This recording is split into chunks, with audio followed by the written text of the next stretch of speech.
Welcome back to another technical deep dive here in the debug zone.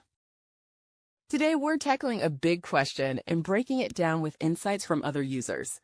Hopefully this clears up some misconceptions and helps you get the answer you need.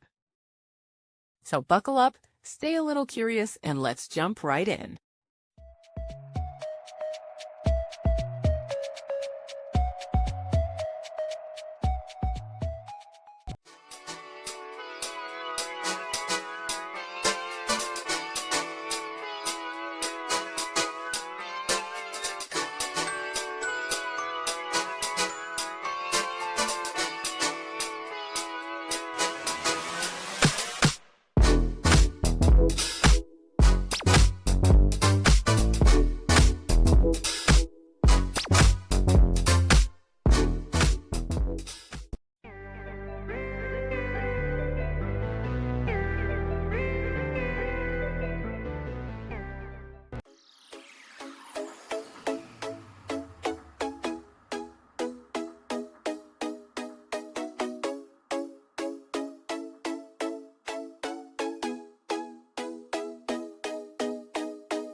And that's a wrap.